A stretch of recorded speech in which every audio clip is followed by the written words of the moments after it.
कहानी की शुरुआत में एक बर्फीली एरिया को दिखाया जाता है जहां वॉरियर इग्नेसियो और chief scientist Joy card industry के लिए काम करते हुए दिखाई देते हैं। ये लोग एक गोलाकार चीज की खुदाई कर रहे थे। इसी बीच कार्ड इंडस्ट्री की ओनर विक्टोरिया वहां पर आती है और देखती है कि उस गोलाकार चीज के अंदर से एक वस्तु बाहर निकलती है। ये एक जेट जैसा होता है। अब इसे देखने के बाद विक्टोरिया बहुत खुश हो जाती है। इसके बाद हमें जेमी नाम के LDHK को दिखाया जाता है जो कि अपना ग्रेजुएशन खत्म करने के बाद घर पर आया था। जेमी की फैमिली उसे एयरपोर्ट पर लेने के लिए आती है जिसमें उसके पिता एल्बर्टो, उसकी माँ रोसियो, चाचा रूडी और बहन मिलग्रोस और उसकी दादी आई हुई होती है। जेमी को लेकर सभी लोग लंच के लिए जाते हैं जहाँ जेमी को पता चलता है कि कार्ड इंडस्ट्रीज धीरे धीरे पूरे शहर पर कब्जा कर रही है जिससे उनकी फैमिली वालों की दुकान बंद हो गई और उनके ऊपर बहुत कर्जा हो गया है और जल्द ही कर्जे में वे अपना घर भी खो देंगे।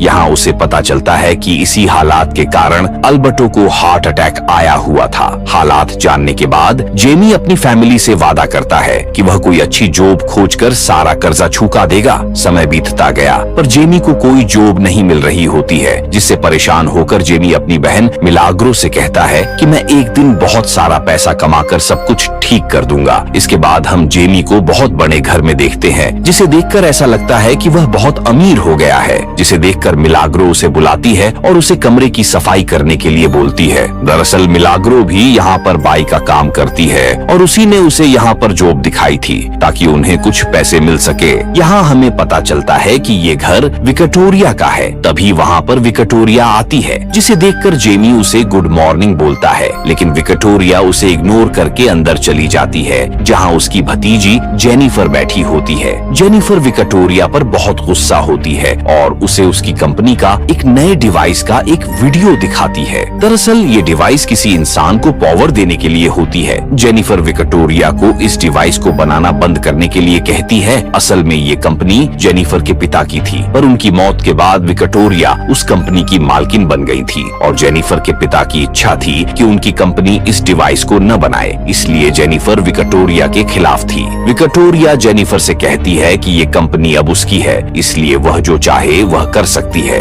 लेकिन जेनिफर अब भी उसके खिलाफ थी। तब विक्टोरिया का बॉडीगार्ड इग्नेसियो उसे रोकने की कोशिश करता है। ये देखकर जेमी जेनिफर को बचाने के लिए आता है जिससे गुस्सा होकर विक्टोरिया जेमी और मिलाग्रो को नौकरी से निकाल देती है। इस बात पर जेनिफर को बहुत बुरा लगता है इसलिए वह जेमी को अपना नंबर देती है और नई जॉब दिलाने के लिए बोलती है। अब रात में जेमी जेनिफर को मैसेज करने के लिए सोचता है पर वह आज नर्वस था। तब उसके पिता जेनिफर को मैसेज करने के लिए बोलते हैं जिसके बाद जेनी उसे मैसेज भेज देता है। अगले दिन जेनिफर को एक कंपनी की मीटिंग में बुलाया जाता है। वह जब उस कंपनी की लैब में जाती है तो उसे बिटल्स स्किरप दिखाई देता है और वह उसे बर्गर बॉक्स में रखकर भाग जाती है। जिसके बाद जोसेफ लैब में आता है और देखता है कि स्किरप गायब हो गया है और वह सिक्योरिटी को कंपनी के सभी गेट को बंद करने का ऑर्डर दे देता है। अब जेनिफर सिक्योरिटी अलार्म की आवाज सुनकर डर जाती है। तभी उसे जेमी मिलता है। जेनिफर जेमी को वह बॉक्स दे देती है और बोलती है कि तुम्हें इस बॉक्स की संभालना है जिसके बदले में मैं तुम्हें पैसा दूंगी और वह इस बॉक्स को न खोलने के लिए बोलती है। इसके बाद जेमी इस कंपनी से बाहर चला जाता है और गार्ड जेनिफर की तलाशी लेने के लिए आता है। अब जेमी अपने फैमिली के पास होता है और उसके फैमिली वाले उस बॉक्स को खोलने के लिए बोलती है। वो लोग उस बॉक्स को खोलते हैं तो उस बॉक्स में एक डिवाइस होता है। अब डिवाइस को लेकर उसकी फैमिली के लोग खेलने लगते हैं। अब जेमी उस डिवाइस को छीन लेता है जिसके बाद वह डिवाइस उसके हाथ पर चमकने लगता है। फिर वह उसके चेहरे पर आ जाता है। तब रूडी उसे हटाने की कोशिश करता है लेकिन उसे बिजली का झटका लगता है और वह नीचे गिर जाता है। फिर वह डिवाइस जेमी के ड्रेस के अंदर चला जाता है और उसमें से कुछ हाथ निकलने लगता है। फिर वह हाथ उसे झटका देकर छत में चिपका देता है। फिर जेमी के ऊपर एक कवच बनने लगता है और वह एक सुपरमैन बन जाता है। उसके शूट में AI सिस्टम ऑन हो जाता है। फिर वह छत को तोड़ ढसते हुए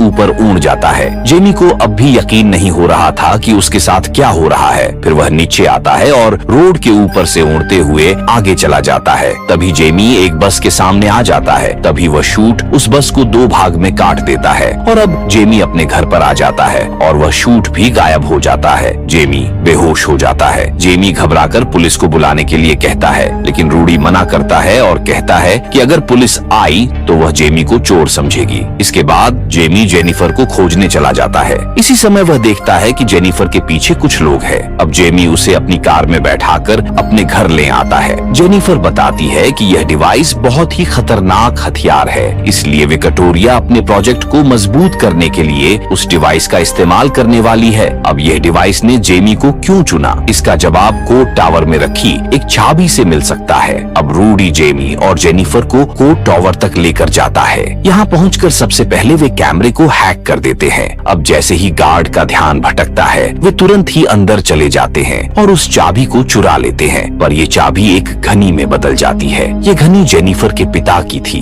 ये दोनों वहाँ से जाने लगते हैं। तभी इग्नासियो इनके सामने आ जाता है और उन्हें रोकने लगता है। तभी जेमी का शूट एक्टिव हो जाता है और उससे फाइट करने लगता है। ये फाइट बहुत जबरदस्त होती है। जेमी को यहीं पर अपने शूट के बारे में पता चलता है। तभी जेमी इग्नासियो को मारने वाला होता है, लेकिन वह अपने शूट से कहता है कि मैं किसी की जान नहीं लेना चाहता हूँ। उधर रूडी और जेनिफर एक कार से भागने लगते हैं। इग्नासियो उन पर शूट करने लगता है, जिससे जेमी उनकी कार की तरफ जाने लगता है। तभी इग्नासियो जेमी पे हमला कर देता है, लेकिन रूडी अपनी कार दे इग्नासियो को ठोककर जेमी को बचा लेता है और तीनों वहाँ से निकल जाते हैं। अगली सुबह वे एक पुरानी हवेली पहुँच जाते हैं, जहाँ वे घनी का इस्तेमाल करके एक दरवाजा खोलते हैं। यहाँ जेनिफर को पता चलता है कि उसके पिता ब्लू बैटल नाम के सुपर हीरो थे और उन्होंने शूट वाली स्किरप डिवाइस की मदद से बहुत सारे गैजेट बनाई थी। इधर रूडी जेमी के कंप्यूटर की खराबी को देखता है। जेमी जब बाथरूम में अपने चेहरे को देखता है तो उसे ब्लू कलर का एक घाव दिखता है। इसका मतलब उसका शूट उसके शरीर को काबू कर रहा है। तभी घाव गायब हो जाता है। जेमी बाहर आकर जेनिफर को देखता है, जो बहुत दुखी है। वह अपने पिता को याद कर रही है। अब जेमी और जेनिफर एक दूसरे के करीब आ रहे थे कि तभी रूडी वहाँ आकर कहता है कि मुझे जानकारी मिली है कि स्किरप डिवाइस को जेमी के शरीर से बाहर नहीं निकाला जा सकता है और ये डिवाइस किसी भी कीमत पर अपने हीरो की रक्षा करेगा। ये जानने के बाद जेमी घबराने लगता है। उसे ऐसा महसूस होता है कि वह बुरी तरह से फंस चुका है। तब रूडी उसे समझाता है कि इस डिवाइस ने तुम्हें किसी मकसद से चुना है। इधर विक्टोरिया को पता चल जाता है कि वह डिवाइस जेमी के पास है और इसलिए वह जेमी को पकड़ने के लिए भेजती है। अब इनसे बचने के लिए जेमी अपनी शूट की मदद लेना चाहता है, पर अभी शूट एक्टिव नहीं हो रहा था। तभी जेमी को ध्यान आता है कि डिवाइस हमेशा उसकी रक्षा करेगा, इसलिए वह बिल्डिंग ऐसी कूद जाता है और शूट एक्टिव हो जाता है। वह अपने घर की तरफ निकल जाता है। इधर विक्टोरिया के सैनिक जेमी के घर वालों पर बंदूक ताने हुए थे। तभी जेमी वहां आकर कुछ सैनिकों को मार देता है। इधर विक्टोरिया उस शूट की पावर को देखना चाहती थी, इसलिए वह अपने सैनिकों को जेमी के घर वालों पर निशाना लगाने के लिए बोलती है। तब जेमी अपने कवच को खोलकर अपनी फैमिली को बचा लेता है। तब जेमी शूट से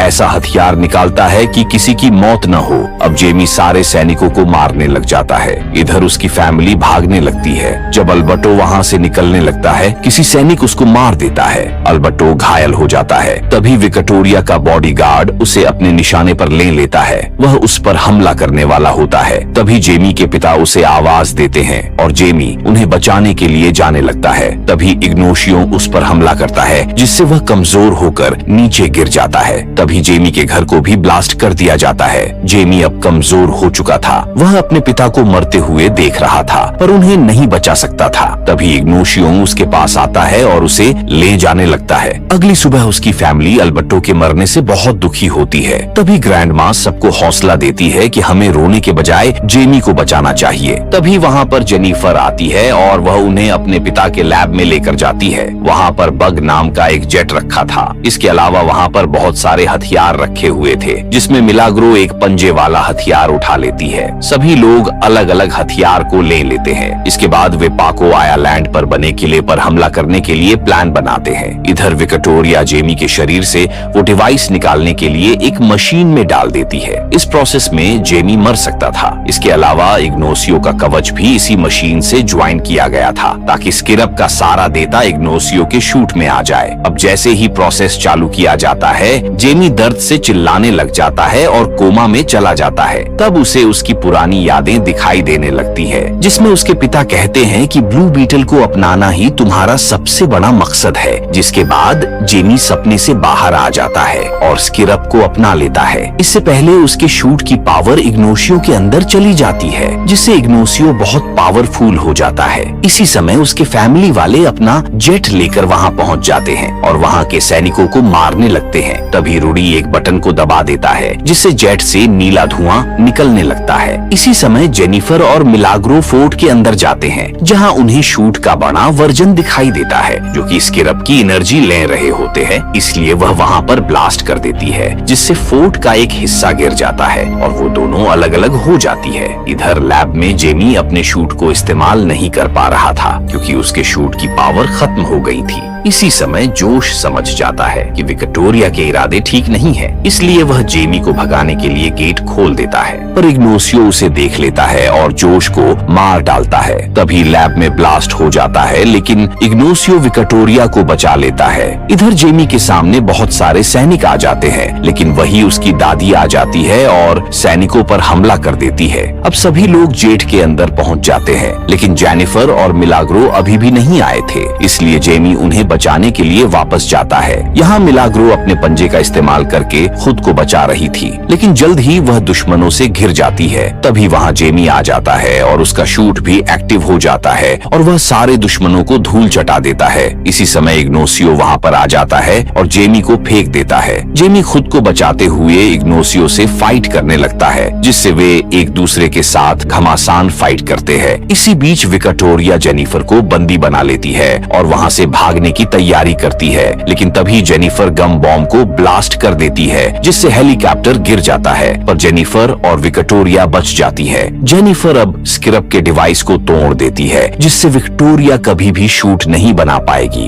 इधर अभी भी जेमी फाइट कर रहा होता है। तभी रूडी इग्नोशियो पर हमला करके उसका ध्यान अपनी ओर करता है, जिसे वह उसे शूट कर देता है, जिससे जेमी बहुत गुस्सा हो जाता है और इग्नोशियो पर हमला करके उसे मारने वाला होता है कि उसका शूट उसे याद दिलाता है कि तुम किसी की जान नहीं लेना चाहते हो। इसके बाद उसे इग्नोशियो की यादें दिखाई देती है, जिसमें उसे इग्नोशियो का बचपन दिखाई देता है, जिसमें गार्ड इंडस्ट्री कंपनी वालों ने उसके घर पर ब्लास्ट कर दिया था, जिसमें उसकी माँ की मौत हो गई थी। तब विक्टोरिया ने उसे अपना एक्सपेरिमेंट के लिए अपने साथ गुलाम बना लिया था, जिसके बाद इग्नोशियो को एहसास होता है और वह पूरी तरह से बदल जाता है। इसके बाद वह विक्टोरिया के पास जाकर एक ब्लास्ट कर देता है, जिसमें वे दोनों मारे जाते हैं। तभी रूडी जेट लेकर आता है और जेमी और जेनिफर को बचा लिया जाता है, जिसके बाद वे वहाँ पर से निकल जाते हैं। घर पहुंचकर वे अलबत्तों की मौत का शोक मनाते हैं। जेमी और उसकी फैमिली अपने जले हुए घर में जाते हैं और वे आगे जीने के लिए सोचने लगते हैं। तभी उनके पास उनके सारे पड़ोसी आकर उनका स्वागत करते हैं। इसी समय जेनिफर वहाँ पर आती है और रूडी को अपनी कंपनी में जॉब देने की बात करती है और सबको पैसे देने के लिए बोलती है। जेमी जेनिफर को डेट के लिए पूछता है, दोनों किस करते हैं। जेमी उसे लेकर UDH जाता है। कहानी के अंत में जेनिफर के पिता के लैब को दिखाया जाता है, जहां कंप्यूटर अपने अपन चालू होते दिखाई देते हैं और उसके पिता कहते हैं कि मैं कहीं पर अभी भी जिंदा हूं। इसी के साथ मूवी खत्म हो जाती है।